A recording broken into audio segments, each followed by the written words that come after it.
کچھ چیزیں ایسی ہیں کہ جن کا ذکر قرآن کریم میں 12 مرتبہ آیا ہے۔ اگر قرآن کریم میں کسی چیز کا حکم ایک بار بھی آ جائے تو وہ ہمارے لیے دستور حیات اور منشور زندگی بن جاتی ہے، مگر کچھ چیزیں ایسی ہیں جن کا ذکر 12 مرتبہ کیا گیا ہے۔ اس کا مطلب یہ ہے کہ ان چیزوں کی بہت اہمیت ہے، ہماری زندگی میں ان چیزوں کی بہت ضرورت ہے۔ ان میں سے ایک چیز ہے صبر۔ قرآن کریم میں اللہ رب العزت نے 100 سے زیادہ مقامات پر صبر کا حکم فرمایا ہے، اور مختلف انداز میں قرآن کریم میں اللہ رب العزت نے مختلف مقامات پر صبر کی تلقین کا حکم فرمایا ہے۔ کہیں فرمایا ہے وَبَشِّرِ الصَّابِرِينَ کہ اے محبوب صبر کرنے والے کو خوشخبری سنا دیجئے۔ کہیں فرمایا ہے ان اللہ مع الصابرین کہ بے شک اللہ صبر کرنے والوں کے ساتھ ہے۔ کہیں فرمایا ہے یا ایھا الذین آمنوا اصبروا وصابروا کہ اے ایمان والو صبر کرو اور صابر بن جاؤ۔ صبر کرو اور صابر بن جاؤ، اس میں دو چیزیں ہیں۔ ایک تو جب کوئی ذاتی تکلیف ہے تو فرمایا صبر کرو، کوئی اللہ کی طرف سے آزمائش آ جائے، کوئی بیماری آ جائے، کوئی مشکل آ جائے تو فرمایا اس پر صبر کرو۔ پھر فرمایا وصابروا اور صابر بن جاؤ۔ ایک تو ہے ذاتی تکلیف کہ جب تمہیں ذاتی تکلیف ہے پھر صبر کرو، دوسرا فرمایا جب کسی اپنے کی طرف سے یا کسی غیر کی طرف سے تمہیں تکلیف ہے، کوئی ایذا دی جائے، کوئی تکلیف پہنچے، کوئی بندہ بھی تمہیں تکلیف پہنچائے تو میں پھر صابر بن جاؤ۔ قرآن کریم میں اللہ رب العزت نے بے شمار مقامات پر اس کے علاوہ بھی صبر کا حکم دیا ہے۔ اگر ہم اللہ کے انبیاء کی زندگیوں کا مطالعہ کریں تو ہمیں ان سے یہ پتہ چلتا ہے کہ انہوں نے اپنی زندگی میں کس طرح صبر کا دامن پکڑا، کس طرح زندگی میں صبر کیا۔ اللہ کے نبی حضرت ایوب علیہ السلام آپ 18 سال تک بیمار رہے۔ آج اگر ہمیں 1 دن 2 دن 5 دن یا 10 دن کوئی تکلیف آ جائے تو ہم اپنے رب سے گلے شکوے شروع کر دیتے ہیں، مگر حضرت ایوب علیہ السلام 18 سال تک بیمار رہے۔ ایک دن آپ کی زوجہ کہنے لگی اے ایوب اپنے رب سے اپنی بیماری کی شفا کے لیے دعا تو کریں، تو حضرت ایوب علیہ السلام اپنی زوجہ کو فرمانے لگے کہ میں زندگی میں کتنے سال تک شفا یاب رہا ہوں، اللہ نے کتنا سال مجھے تندرست رکھا ہے۔ تو آپ کی زوجہ کہنے لگی آپ 60 سال تک تندرست رہے ہیں۔ فرمایا بیماری کو کتنا عرصہ ہوا ہے؟ فرمایا 18 سال۔ فرمایا جب تک بیماری بھی 60 سال تک نہیں رہے گی میں اپنے رب سے دعا نہیں کروں گا۔ اتنا تقوی، اتنا صبر کہ فرمایا جس رب نے 60 سال تک مجھے شفا یاب رکھا، اب 18 سال صرف بیمار رہا ہوں تو میں اپنے رب سے دعائیں شروع کر دوں۔ فرمایا جب تک 60 سال تک بیمار نہ رہوں گا میں دعا نہیں کروں گا۔ تو اللہ رب العزت کو ان کے یہ کلمات اتنے پسند آئے کہ اللہ کریم نے ان کو شفا یاب فرما دیا۔ تو ایک دن حضرت ایوب علیہ السلام گھر میں بیٹھے ہیں، آپ کی زوجہ پوچھنے لگی ہے ایوب ذرا یہ تو بتائیں کہ دکھ اچھا ہے یا سکھ اچھا ہے؟ تو حضرت ایوب فرمانے لگے کہ سارے ہی دن اللہ کے بڑے اچھے ہیں، اللہ جس حال میں بھی رکھے ہر حال میں اللہ کا شکر ہے، مگر اگر مجھ سے پوچھتی ہو تو مجھے تو دکھ بڑے اچھے لگتے ہیں۔ آپ کی زوجہ کہنے لگی ایوب دکھ کیوں اچھے لگتے ہیں؟ فرمایا جب میں دکھ میں تھا، بیماری میں تھا تو دن میں 1 مرتبہ اللہ میرا حال ضرور پوچھتا تھا۔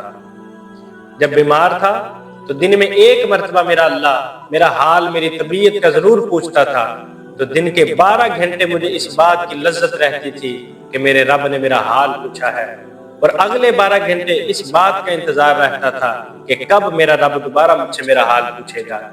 اس قدر صبر کیا۔ اسی طرح انبیاء کی زندگی کا مطالعہ کرے، اور اسی طرح انبیاء علیہ السلام میں سے حضرت ابراہیم علیہ السلام آپ کو آگ میں پھینکا گیا، آپ کو ستایا گیا، آپ کو نکالا بھی گیا، مگر جب حضرت ابراہیم علیہ السلام اپنی آزمائشوں میں پورا اترے تو رب نے فرمایا کہ ابراہیم علیہ السلام جب اپنے امتحانات میں کامیاب ہو گئے ہیں تو پھر ہم نے ان کو امام بنا دیا ہے۔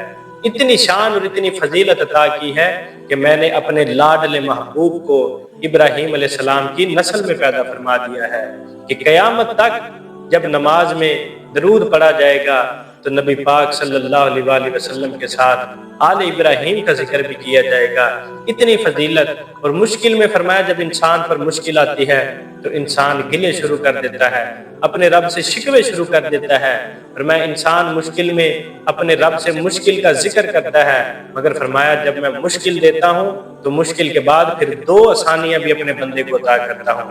حضرت یونس علیہ السلام آپ کی حضرت جبریل امین سے دوستی ہو گئی، تو ایک مرتبہ حضرت جبریل امین آپ سے ملنے کے لیے آئے تو حضرت یونس علیہ السلام کہنے لگے جبریل ذرا مجھے آج اس بندے سے تو ملا جو سب سے زیادہ عبادت گزار ہو۔ تو حضرت جبریل امین آپ کو لے گئے، بڑی دور کا سفر طے کیا، فلسطین تک لے گئے اور فلسطین میں جا کر ایک بندے سے ملایا۔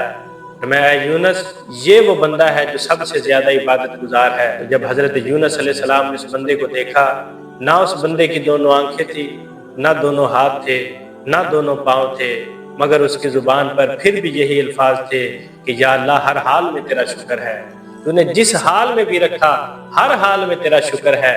حضرت یونس فرمانے لگے جبریل میں نے تو تجھے کہا تھا کہ عبادت گزار اور پرہیزگار بندے سے ملا جو رب رب کرنے والا ہے، اللہ کی سب سے زیادہ عبادت کرنے والا ہے، اس بندے سے ملا، اور تو مجھے اس بندے سے ملا رہا ہے۔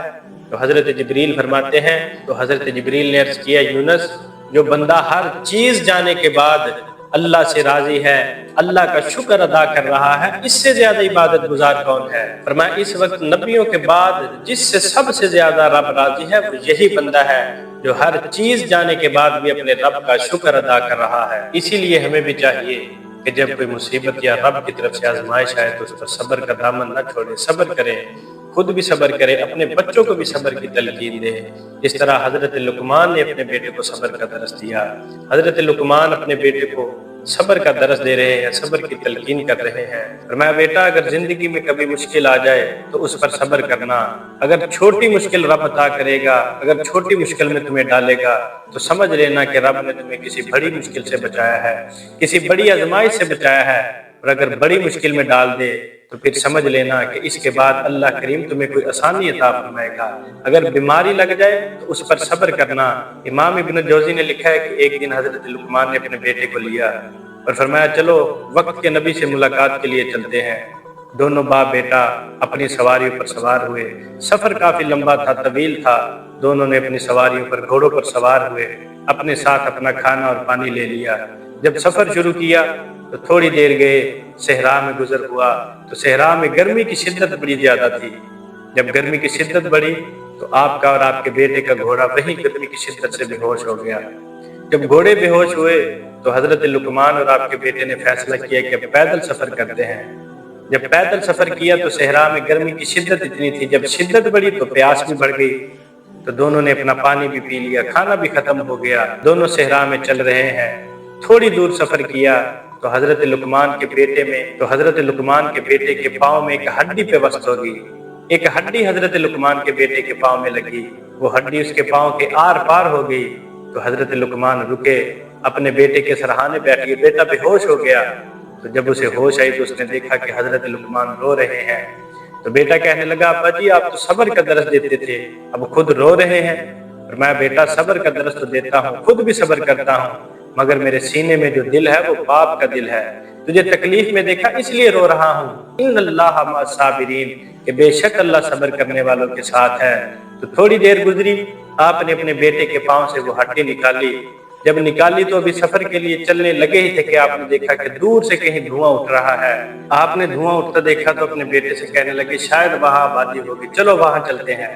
جب دونوں باپ بیٹا اٹھے اس آبادی کی طرف بڑھنے لگے تو پیچھے سے آواز دینے والے نے آواز دی کہ رکو، ٹھہرو، ابھی سفر نہ شروع کرو، تھوڑی دیر تک تمہیں سواری بھی دے دی جائے گی، تمہارا کھانا بھی واپس مل جائے گا، اور تمہارے بیٹے کے پاؤں میں جو چوٹ لگی ہے وہ بھی ٹھیک کر دی جائے گی، مگر ابھی سفر شروع نہ کرو۔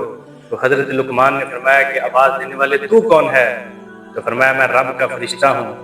فرمایا کیا معاملہ ہے؟ کہنے لگا کہ اللہ کی طرف سے مجھے حکم ملا ہے کہ وہ سامنے آبادی جہاں سے تمہیں دھواں اٹھتا نظر آ رہا ہے، اس آبادی پر مجھے عذاب کا حکم ملا ہے۔ جب تم لوگ تیزی سے سفر کرتے ہوئے اس آبادی کی طرف جا رہے تھے تو میں نے اللہ کی بارگاہ میں عرض کی کہ یا اللہ ان دونوں باپ بیٹوں نے کوئی غلطی نہیں کی، یہ عذاب کے مستحق نہیں ہے۔ تو اللہ نے پہلے تمہیں صحرا میں الجھایا، پھر میری دعا سے تمہارے گھوڑے بے ہوش ہوئے، پھر میری دعا سے تمہارا پانی ختم ہوا، پھر میری دعا سے تمہارے بیٹے کے پاؤں میں وہ کانٹا لگا تاکہ تم لوگ اللہ کے عذاب سے بچ سکو۔ جب بیٹے نے یہ بات سنی تو کہنے لگا باجی بے شک آپ ٹھیک کہتے تھے کہ اللہ جب مشکلیں دیتا ہے تو کسی بڑی مشکل سے بچانے کے لیے چھوٹی مشکلیں دیتا ہے۔ اگر ہمیں وہ چھوٹی مشکلات نہ ملتی، ہمارے گھوڑے نہ بے ہوش ہوتے، صحرا میں پانی نہ ختم ہوتا، میرے پاؤں میں کانٹا نہ لگتا، تو شاید ہم اس بڑی مشکل میں پھنس سکتے تھے۔ اللہ نے ہمیں چھوٹی مشکلات دے کر بڑی مشکل سے نجات عطا فرمائی ہے۔ اسی لیے ہم سب کو صبر کا دامن تھامنا چاہیے۔ اگر رب کی طرف سے کوئی آزمائش آ جائے، کوئی مشکل آ جائے تو اس پر صبر کرنا چاہیے۔ اللہ سے گلے اور شکوے نہیں کرنے چاہیے، بلکہ رب کی رضا پر ہر حال میں راضی رہنا چاہیے، ہر حال میں رب کا شکر کرنا چاہیے۔